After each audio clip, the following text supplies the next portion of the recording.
बिस्मिल्लाहिर्रहमानिर्रहीम अज़ीज़ान मन आपको आपके भाई मेजर आदिल राजा का सलाम पहुँचे। आज मेरे साथ एक दफ़ा फिर एजेंट एक्स मौजूद हैं। अज़ीज़ान मन हिंदुस्तान की जो फ़ौज है उसमें हर तीसरे रोज़ एक सिपाही या अफ़सर जो है वो मारा जाता है, या वो खुदकुशी कर लेता है या उसको मार दिया जाता है। हाल ही में लेकिन एक वाक़या बड़ा अनोखा किस्म का हुआ है जिसके डिस्कस करने के लिए हम यहाँ पे आज बैठे हैं। मुख्तसर तरीके से आपको हम बताएँगे कि ये हो क्या रहा है, गदर क्या चल रहा है।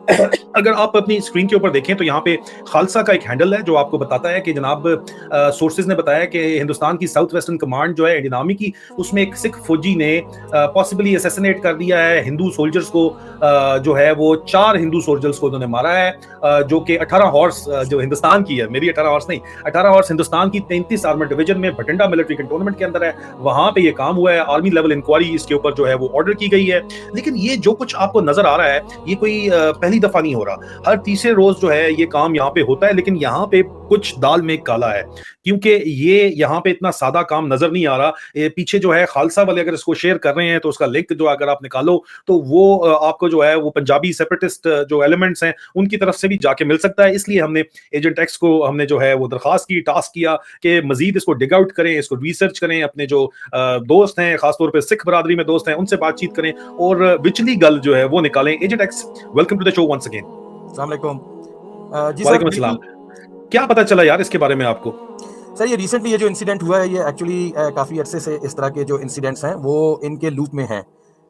जब से इन्होंने जो अनंतपुर रेजोल्यूशन पेश की गई थी 70 की दिहाई में, 1970s के टाइम में, जिसके अंदर जो ये जो सिख जो इनके लोग हैं, इनके सिटीजन्स हैं, उन्होंने जो रेजोल्यूशन पेश की थी उसके अंदर उनके राइपेरियन राइट्स थे, और वो बेसिकली दो चीज़ों के ऊपर थी, एक पॉलिटिकल और एक वो ये थी रिलीजियसली वो ये कह रहे थे कि हमें आप हिंदुओं के साथ शामिल मत करें, हमें अलहदा से एक इकाई माना जाए, हमें एक अलहदा यूनिट माना जाए, हम हिंदू में नहीं आते, हम सिख हैं, हमें अपनी आइडेंटिटी दी जाए। दूसरी बात ये थी कि हमें हमारे पॉलिटिकल राइट्स दिए जाए, हमें डिसेंट्रलाइज किया जाए पंजाब को, उसको प्रोविंशियल ऑटोनॉमी दी जाए। और उसके अंदर जो एक उन्होंने शामिल की थी, उनकी डिमांड थी, वो ये थी कि जो सिख हैं वो ट्रेडिशनली मार्शल रेस हैं और वो लड़ने में बहुत अच्छे हैं, लिहाजा उनको आर्मी के अंदर जो उनकी जायज़ रिप्रेजेंटेशन है वो दी जाए। लेकिन जो इनकी 1984 की जो सिखों के ऊपर इन्होंने जेनोसाइड किया और उसके बाद से इनको ये अपने उसके नीचे जुल्म के नीचे लेके आए, उसके बाद से इन्होंने आर्मी के अंदर बहुत सारी जो है वो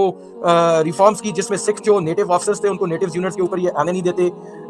उसके अलावा जो इनकी नुमाइंदगी थी वो बहुत कम कर दी गई, और सिखों की जो रिक्रूटमेंट और सिलेक्शन थी वो आर्मी के अंदर वो इन्होंने बहुत सारी कम कर दी। अब यहाँ पे वो जो एलिमेंट एक चला आ रहा है, उसकी वजह से सिखों के अंदर जो खालिस्तान मूवमेंट जो है उसने जो जोर पकड़ा है, अभी रिसेंटली अमृतपाल सिंह के पीछे जिस तरह ये लगे हैं और उसके जो एसोसिएट्स हैं उनको उठा रहे हैं, उनके ऊपर ये बज़ाहिर तो दहशतगर्दी का लेबल और टेररिज्म का लगाना चाहते हैं, लेकिन अभी ये उनकी ताकत से डर के ये कर नहीं सकते।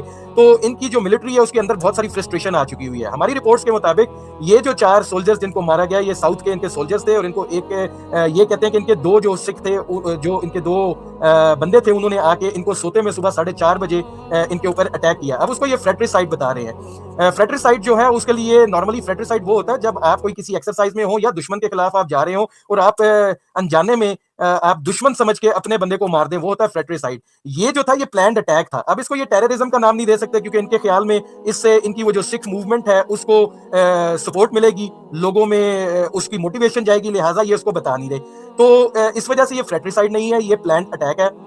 और इन्होंने इसके अंदर एक चीज और भी की, इन्होंने इसको सिविल मैटर दिखाने के लिए पुलिस को बुलाया। इसके अंदर पुलिस को इनवाइट किया गया कि आप इन्वेस्टिगेट करें, जबकि पुलिस को इन्होंने अंदर भी नहीं जाने दिया और उनको कोई चीज इन्वेस्टिगेशन उनके हाथ में नहीं दी। सो मच सो कि उनको इन्होंने जो ये 4 सोल्जर्स मरे हैं, इनका नाम तक नहीं दिया, इनका डाटा तक नहीं दिया गया, उनके साथ शेयर नहीं किया गया। और जो इनका पुलिस का एसपी है, पर आमर उसका नाम है, उसने सिर्फ एक किसी चैनल के ऊपर आके एक छोटा सा एक बयान दिया है कि ये देखें जी, इसका टेररिज्म के साथ कोई लिंक नहीं है, दैट्स ऑल। अदरवाइज कोई इन्वेस्टिगेशन, कौन बंदे मरे जो आए थे या वहां पे टोटल बंदे कितने थे जिनको गोली लगी, वो इन्होंने नहीं दिया। एक अंदाजे के मुताबिक 20 से ऊपर बंदों को गोली लगी है। वो अपने साथ सिर्फ 3 एम्बुलेंसेस लेके आए थे और उन एम्बुलेंसेस को भी अंदर नहीं जाने दिया गया, और उन एम्बुलेंसेस में कोई भी डेड बॉडी जो है या कोई भी इंजर्ड जो लोग थे उनको उन्होंने ट्रांसफर नहीं किया।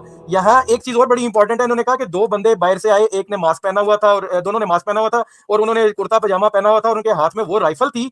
जो बैक डेट्स के अंदर ये एक केस करवाना चाहते हैं जिसमें ये बता रहे हैं कि इनकी कोई राइफल जो थी वो इंसाफ आईसाफ राइफल जो है वो चोरी हुई थी, और उसके साथ कोई 28 के करीब गोलियां हैं, और वो भी इनको वहां पे राइफल पड़ी हुई भी मिल गई और वो रिकवर होगी। तो अब ये उसको बताने की कोशिश कर रहे हैं कि ये फ्रेट्रिसाइड है, और अब इनका नेक्स्ट मूव ये है कि ये इसको दिखा सकें कि ये जो इनकी आर्मी के अंदर स्ट्रेस हो चुकी हुई है, बहुत सारी छुट्टियां नहीं मिलती, उस वजह से मेंटल इश्यूज हो चुके हैं, और अच्छा, लिहाजा यहाँ पे मैं आपको सिर्फ थोड़ी देर के लिए रोकूंगा और मैं आपको बताऊंगा कि ये 800 मिलिट्री पर्सनल जो है ये पिछले 5 साल के अंदर इनके मरे।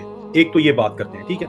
उसके अलावा जो दूसरी बड़ी अहम बात है जो यहाँ पे की जाती है वो ये है कि इनके ही मेजर जनरल हैं, समय राम उनका नाम है। उन्होंने एक किताब लिखी, रिसर्च पेपर लिखा सारे का सारा मेजर जनरल समय राम, ठीक है। और जनरल समय राम जो है उनकी किताब स्ट्रेस, सुसाइड एंड फ्रेटिसाइड इस वक्त आपको नजर आ रही होगी। ये जो है crisis with in Indian army में जनरल समय राम ने लिखी। इस किताब के अंदर ये पूरी की पूरी किताब आपको लिंक नजर आ रहा है, ये मिलती है आपको, आराम से आपको मिल जाएगी इंटरनेट के ऊपर, आप अगर देखें तो। ये कहते हैं कि जी हर तीसरे रोज जो है वो हिंदुस्तान फौज का एक जवान या खुदकुशी कर लेता है या उसको मार दिया जाता है। सुसाइड इन आर्मी जो है वो उसकी वजह बहरहाल इस किताब में उन्होंने इसको, स्ट्रेस को इसकी वजह बताई है। लेकिन एक इसमें यहाँ पे सवाल उठता है जो बहुत अहम सवाल है।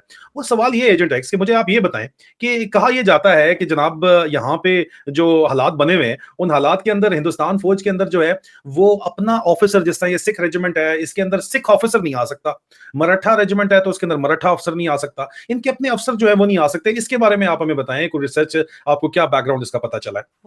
जी, जैसे मैंने पहले बताया कि बेसिकली इन्होंने सिखों को ही अपनी रेजिमेंट के ऊपर से हटाने के लिए ये रिफॉर्म्स की थी इंदिरा गांधी के कत्ल के बाद। उसके बाद से इनकी जो है वो इनके ऊपर एक एग्रेसिव किस्म का इन्होंने वो स्टांस रखा हुआ है। इनके ख्याल में अगर जो सिख यूनिट्स हैं उसके ऊपर सिख ऑफिसर्स इनके आएंगे तो जो अभी इनके हालात चल रहे हैं, जिस तरह ये सिखों को कॉर्नर कर रहे हैं, जिस तरह उनका जेनोसाइड कर रहे हैं, जिस तरह उनके उनके जो राइट्स हैं उसको ये कन्फिस्केट कर रहे हैं, तो उसके बाद इनको डर ये पड़ गया हुआ था कि अगर यूनिट्स भी अपनी और अफसर भी अपने तो कहीं रिवोल्ट ना हो जाए। और ये आपको उसी का अभी शाखसाना नजर आ रहा है कि कोई एक सिपाही है तो वो अगर वहां पे उसको जो मौजूदा हालात में उसको लग रहा है कि उसके जो उनका फ्रीडम है उसको सलब कर लिया गया है, तो वहां पे आपको पता है बुलिंग भी होती है। आपको पता है आरएसएस की ये जो आर्मी बनाने का इनका प्रोग्राम है, जिसकी वजह से ये जो आरएसएस बेस्ड ये सेफ्रॉन आर्मी खड़ी करने की कोशिश कर रहे हैं। और इसमें से ये तमाम सिखों को आइंदा आने वाले टाइम में जो इनकी रीडिंग्स हैं, ये इनकी जो भर्ती है वो तकरीबन ना होने के बराबर हो जाएगी। एक तो वैसे ही जो सिख लोग हैं वो खुद भी अब उससे साइड पे हो रहे हैं। दूसरा ये है कि ये इसी जो इनका नजरिया है जिसके पेश नजर के इनकी आर्मी के अंदर इन्होंने सेफ्रॉन आर्मी बनानी है आरएसएस की, तो उसके लिए इन्होंने सिखों को उससे मार्जिनलाइज करना है, तो लिहाजा इसलिए ये सिखों को वहां पे इनकी अपनी यूनिट्स में पोस्ट नहीं करते। और दूसरी बात यह कि मोरालिटीज के इश्यूज बहुत ज्यादा हैं। नॉर्मली जो पंजाबी हैं उनकी इकदार बहुत अच्छी हैं, जबकि इनके जो मामला तो हमने पिछले व्लॉग में बता दिए कि ये किस तरह की इनकी मोरालिटीज हैं, इससे वो एग्री नहीं करते, लिहाजा यहाँ पे उनके ये वाले भी बहुत सारे प्रॉब्लम्स आ रहे हैं।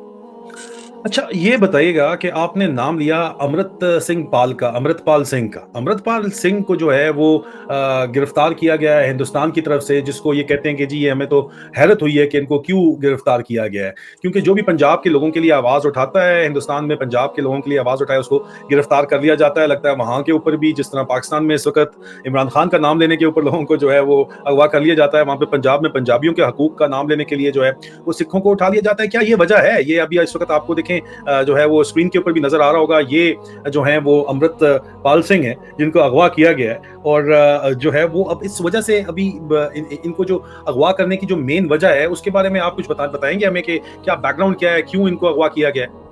जी, अमृतपाल सिंह जो हैं ये इनके एक प्रीचर हैं, जो जिस तरह इमरान खान साहब का पाकिस्तान के अंदर नारा है कि हम किसी के गुलाम नहीं, बुनियादी तौर पे ये भी जो सिख इनके जो लोग हैं उनको बता रहे हैं, जिनके अंदर ऑलरेडी ये एहसास मौजूद है कि हमें गुलाम बनाया गया है, हमारे साथ धोखा किया गया है। वो कि हमने 1947 में जो है इनके साथ मिल के हमने इनका साथ दिया और हम इनके नीचे आके रहे, लेकिन वो बातें जो इन्होंने उस वक्त हमारे साथ कमिट की थी अब ये उससे पीछे हटते जा रहे हैं और अब इसको ये सेकुलर स्टेट नहीं, इसको आरएसएस मोदी का एक स्टेट बनाने जा रहे हैं। लेटेस्ट जो इन्फॉर्मेशन है अमृतपाल सिंह के बारे में, ये दुबई में एक बेस नौजवान था जो जिसने एक आजाद फिजा देखी, तो उसके बाद इसने वापस आके ये प्रीचिंग शुरू की। अभी तक मेरी इतलात के मुताबिक इसको अगवा नहीं किया जा सका इंडियन एट्रोसिटीज की तरफ से जो हो रही है उनकी, जो आरएसएस का जो उनकी। लेकिन मैं इसमें सिर्फ आपकी तवज्जो एक दिलाऊंगा कि आप सिर्फ ये स्क्रीन में आपके साथ शेयर कर रहा हूं, जिस तरह पाकिस्तान में कोई बात हक और सच की करता है तो उसको शतुंगड़े पड़ जाते हैं, इसी तरह वहां पे अगर अमृतपाल सिंह के लिए बात हो रही है तो उसको आरएसएस बीजेपी का जो मीडिया सेल वाज़े तौर के ऊपर लग रहा है, या अल्ट्रा नेशनलिस्ट कह लो या हिंदू एक्सट्रीमिस्ट कह लो, वो किस तरह इनको जाके पढ़े हैं यार। मतलब इनके ऊपर जो बातें कर रहे हैं वो जरा, अब मैं दरखास्त करूंगा जरा मुलाहिजा कीजिए, आप देखिए कि किस किस्म की बातें हो रही हैं, सिखों का किस तरह मजाक उड़ाया जा रहा है। आप अंदाजा करें, खीरे के ऊपर जो है वो सिख की तस्वीर लगा के पोल्स आगे पोल्स के, जी ये सिर्फ पोल्स का ड्रामा किया जा रहा है। और उसके बाद सॉरी फॉर नो सिंपैथी, और फिर ये देखें लॉरेल एंड हार्डी की तस्वीरें किस तरह, और इसमें सारे के सारे आपको ये हिंदू नजर आ रहे हैं जो ये कमेंट्स कर रहे हैं और नॉन स्टॉप कमेंट्स कर रहे हैं। और अगर इनको पढ़ा जाए तो लगता है कि यार इनको किसी